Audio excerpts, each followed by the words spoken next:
Vai ralhando ali, família. Vai tirar. Fazer o teste, né? Pra prova de moto agora, né? Ele fez a de carro naquele dia, passou. Hoje é a de moto. Tem outras pessoas lá dentro, com os capacetes, ele também. Vendo? Chegou a hora do vamos ver, né? Mas não é disso o nosso assunto hoje, né? Vamos embora para o assunto do vídeo. Vietnam charges 75% and others are even China cobra 75%. Until today, the United States has for decades hoje os Estados Unidos 2.5 tariff. Think of that, 2.5%. Que ficou por décadas cobrando 2,5%. The European Union charges us A more than Europeia nos cobra mais de 10% de tarifas. Much higher. India charges 70%. Eles têm 20% de tarifas, o que é muito mais alto. A Índia faz o mesmo também. Very many other nations as a result of these colossal trade barriers. Como o resultado dessas barreiras colossais, 94% of the cars in Japan are made in 94% dos carros do Japão são feitos no Japão. Toyota vende cerca de 1 milhão de carros vendidos nos Estados Unidos, os quais não são cobrados, são cobrados muito poucos, manga poucas tarifas. Quando eu falo isso, muitas vezes o amigo é pior do que o inimigo. Pior do que o inimigo. National security at risk. I don't blame. Estamos colocando nossa segurança nacional em risco. Isso é culpa dos líderes anteriores que não estavam fazendo seu trabalho adequadamente. Isso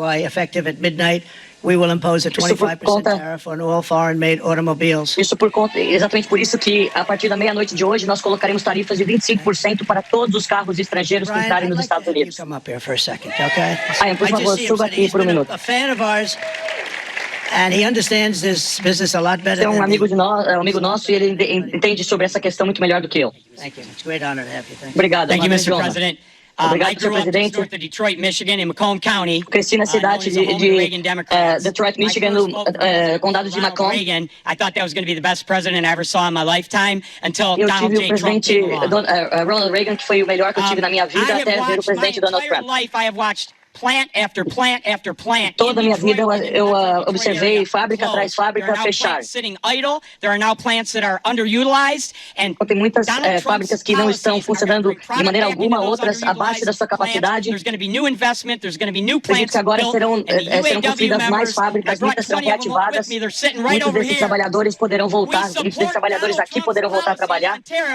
Nós apoiamos as iniciativas do presidente Trump em colocar as tarifas 100%. Sei que isso trará muitos benefícios. Eu mal posso esperar para ver tudo o que acontecerá 25 anos adiante. Ele entendeu, esse grupo aí entendeu tudo que eu falava desde o começo.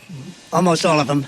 But we won No estado de Michigan, nós ganhamos quase todos os condados desse estado. The Teamsters were fantastic. Os trabalhadores são fantásticos.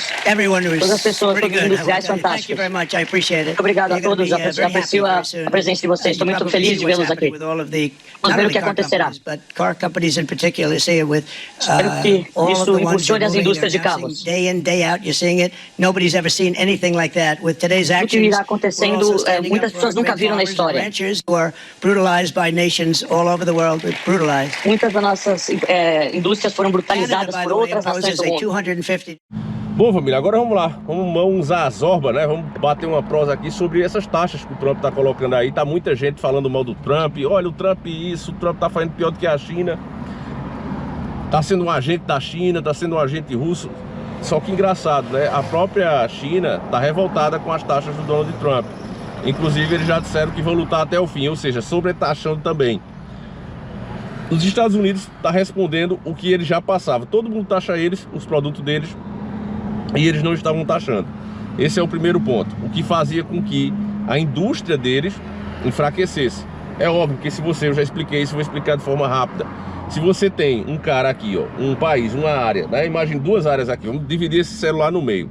Nessa parte aqui, ó, eu permito que você pague aos funcionários um salário de fome, só o suficiente para eles se alimentarem. Nesse outro, eu crio várias regras, né?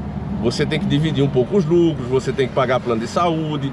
Isso vai fazer com que a mão de obra para produzir aqui seja mais cara e a daqui mais barata.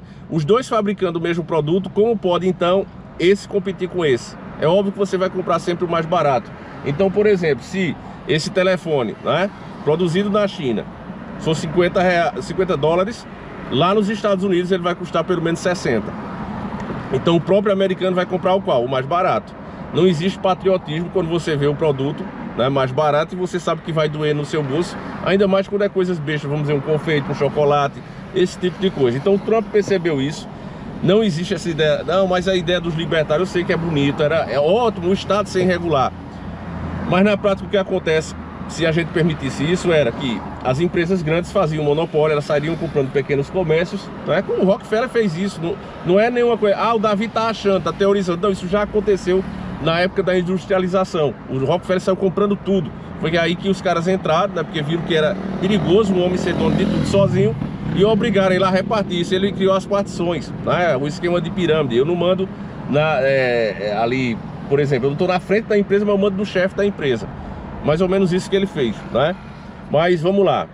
O que o Donald Trump e o Elon Musk estão fazendo é simplesmente o que o livro de Adriano Benayon explica, e não é uma fórmula para governar, não. Ele mostra uma história de todos os impérios que se tornaram impérios, os que deixaram de ser e o porquê. E você vê que é justamente isso. Abrir o seu comércio para um produto que vem de fora, com a ideia de que não, assim vai ser bom para o consumidor, porque vai ter um produto mais barato. Mas o que acontece na prática é que você quebra a indústria nacional. Então pronto, se o cara tá lá nos Estados Unidos, né, produzindo celular por 50 dólares, né, aliás, na China por 50 dólares e nos Estados Unidos é 60, a pessoa vai comprar o de 50, mas sobretaxando, o da China passa a ser 75, então o americano vai passar a comprar a indústria nacional. E se o outro quer, né, o chinês disser, não, mas aí é injusto, eu também quero produzir aí nos Estados Unidos, os Estados Unidos está aberto, é só você fazer uma fábrica lá, né, que você também passa a ser considerado nacional e o produto fica lá. Porque, por exemplo, se você compra uma coisa de 20 dólares, mais ou menos o que fica no país é 5 dólares, o resto vai para a China, por exemplo. Entende, família? Então é isso que o Trump percebeu, não é mágica, é porque existe muita narrativa, muita conversação de merda. O que o Trump está fazendo hoje é desafiar o globalismo. Vou explicar a você por quê. Quem assistiu os nossos documentários sobre o banqueiro Ilu, lembra do banqueiro Ilu, né? Sabe aquele cara? Que inclusive várias partes foram tiradas daqui, né? Mas ainda tem algumas aí para você ver. Ele fala que aquela instituição chamada BIS não é o chocolate, tá certo? Existe uma instituição que todos os países devem, se chama BIS. E ela é que literalmente manda no mundo. Muita gente diz, quem é que manda no mundo? Aí o cara diz, a China. A China tá devendo pra caramba. Não, Davi, quem manda no mundo é os Estados Unidos. Os Estados Unidos estão devendo pra caramba. Então, tipo, se alguém tá devendo, né, imagina, você, Davi é o cara, mas o Davi deve pra caramba a um cara. Então, o cara é esse cara que eu devo. Concorda comigo? Tá muito acima de mim, porque se eu devo a ele, eu preciso dele. Então, todas as nações estão devendo. Recentemente, Trump tentou negociar com esses donos do mundo. Disse, olha, eu quero uma taxa de juro menor. Ele tentou fazer o que a gente sempre falamos sobre a auditoria da dívida pública. Lembra que Enéas era o primeiro a falar isso? Lá no programa do João, né, ficou claro para todo mundo. Ele disse, olha, o negócio era a gente se recusar a pagar esse juro, solução para o Brasil, né, juro que outros países não aceitam pagar por ano, nós pagamos por mês. Então a solução é sentar como gente grande, nas palavras do Dr. Enéas, eu até vou colocar aí, né, e dizer não dá mais. Veja aí quando Enéas falou isso. Um minuto de reflexão. O Brasil paga 120 bilhões de reais por ano só de juros da dívida pública. 10 bilhões por mês, mais de 300 bilhões por dia, 14 milhões por hora. Nós estamos sendo esmagados, sufocados, asfixiados por esses juros insuportáveis que o governo acha lindo pagar ao sistema financeiro internacional. Essa é a razão verdadeira, porque não sobra dinheiro para a educação, as estradas, a saúde, a segurança, para coisa alguma. Essa é a questão central, escondida pelos outros futuros candidatos à presidência que não têm coragem para romper com o sistema financeiro internacional, porque são servos desse monstro hediondo que devora as entranhas do nosso povo. Não há saída possível a não ser a ruptura com o sistema financeiro internacional. E ruptura exige preparo, força e coragem. Meu nome é Enéas. Doutor Enéas, na eventualidade da sua vitória nas próximas eleições, eu gostaria de saber o que iria mudar na vida das empresas. Elas pagariam mais impostos, pagariam menos impostos? Como é que elas conviveriam com os encargos sociais? Elas seriam parceiras do desenvolvimento no governo Enéas ou seriam vítimas? Muito por favor, bom. algum minuto, eu respondo ao senhor. Não, agora, por favor. A pergunta do senhor Márcio Valente, do PNB, por favor. Responder, por favor. Senhor é o Márcio, negócio? senhor Márcio, eu repito se for preciso daqui a pouco. Senhor Márcio, não há contradições. Empresa é fundamental, quando se fala em economia de mercado. O Prona não é socialista, ponto. Não tem essa posição dúbia, ambígua, de se dizer, quando interessa, a favor da iniciativa privada. Quando não interessa, não. O Prona é a favor da iniciativa privada, ponto. Primeira etapa, respondido. Claro, e quando eu digo isso, digo de modo irretorquível, irrefragável. É a favor da iniciativa privada. O senhor não está falando num governo intervencionista? Como é que fala? Eu assim eu não termino a responder. Terminarei. Essencialmente, o primeiro ponto meus do colegas seu... que aguardassem o próximo bloco. Do seu programa, que o senhor eu respondo a cada um de cada vez. Eu gostaria que o doutor Enéas completasse a pergunta do empresário termino já. Márcio Valente e a gente vai para o intervalo com ele. Perfeito. O empresário. Para ser específico, depois a gente desenvolve, o Estado pode agir em duas coisas. Não o faz porque é fraco. Extremamente fraco. Porque os governantes têm sido pacóvios, títeres, bonecos na mão do capital. Como é que o Estado pode intervir? Pode intervir em tributação e em taxa de juros. Briguem à vontade, discutam à vontade. Mas é nossa tese, nós a defenderemos até o fim.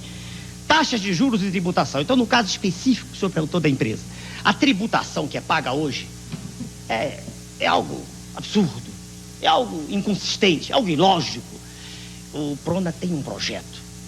Nós, num tempo recorde, trabalharemos com 4 impostos, 2 federais, 1 estadual, 1 municipal. E iremos até, isso já está escrito, está no computador, né? Iremos até aquela faixa do imposto só, deixando a contribuição previdenciária de lado, mais para frente. Quer dizer, nós diminuiremos bastante as alíquotas. Faremos com que o empresário possa investir, porque diminuindo taxa de juros também, ele se sente bem para investir. Hoje, qualquer indivíduo que tem bom senso e quer ter lucro, ele prefere aplicar dinheiro, é mais fácil do que investir. Então as empresas terão o direito de viver dentro de um Estado, dentro de um conjunto em que a sociedade terá prazer de trabalhar e o empresário de investir. Haverá um retorno que hoje é mínimo. Então o Trump fez isso. O Trump chegou lá com esses poderosos dessas instituições, porque tem várias, né? O BIS manda em tudo, mas tem o FMI, por exemplo, que é bem conhecido aqui pelos brasileiros, né? Então ele chegou lá para sentar e disse, olha, eu quero uma taxa de juro menor, e o cara disse negativo. Não vai ter taxa menor de juro. Ele disse, então eu vou tocar fogo no mundo, literalmente. Eu vou aumentar as taxas, vou proteger o meu capital. Vão sobre nos taxar, não acha. O Trump, que a mídia, meu irmão, a mídia é um circo, a galera, sei não, vai na mesma onda também.